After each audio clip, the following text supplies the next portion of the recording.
What's up mga pogs, may buntag, a day on my life, dayta ani kunuhay. Kagabi kay wala man ko kahugas og plato kay gikapoy naman ko gikan kog gym, karong buntag na ko nang hugas og plato mga pogs. Kay kapoy kay kong lawas mo na diretso dayon kog tulog kagabi. Mo na kapag kabuntag karon na ko nang hugas diri mga pogs. Tara, sabay ta. A day in my life din itong buhaton karon. Pag humana kog hugas ani mga pogs, maligo na ko ani. Kay murag lagkit na kay kong lawas, baduhan ako kaadlaw ligo-ligo ani. Charot, atik lang bitaw mga pogs. Humana nagunahuna na ako mga pogs kung magluto ba kog sudan sa pamahaw or dili. So ako na ning gipaspasan din mga pogs. Humana kog ligo ani mga pogs, niadto na kog palengke. Nakapalit na ko anig sudan. Pauli na ko mga pogs, nakapalit na kog sudan. Diri usahay ko mo palit og sudan pag dili ko magluto mga pogs sa palengke. Human kapihan sa nato ni diri samtang nag-abli tag tindahan mga pogs.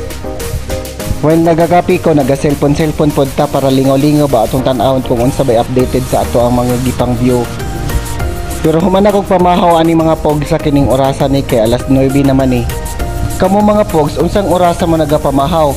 Kasagaran sa mga pamahaw mga pogs alas 8 man. Ako late na ko nagapamahaw kay dugay man ko usay mo mata. Charot. As usual mga pogs, bantay-bantay tanig tindahan. Nang may parcel?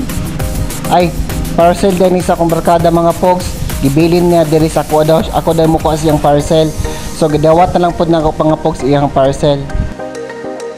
Basta na tao, sige gyud ni akong ero, mo na makalagot. Gibalhin na lang nako akong ero sa akong atubangan mga pogs kay kining iroa mga pogs, gusto gini siya perminti sa akong atubangan, gusto gini niya makita ko perminti ba. Ana gini siya nako kaalaga ni iroa ba. Gusto pud usahay ni magpasabak. Kamo mga pogs, napod mo alaga nga ero or iring sa inyong balay? So while nagabantay kog aning tindahan mga pogs ba, nakaingon ko Sabado man dayron, tawag ng tanghalan, grand finals. Tagpaanday na lang ko ani sa TV mga pogs. Og dinhi na lang ko to mga pogs, daghang salamat, amping.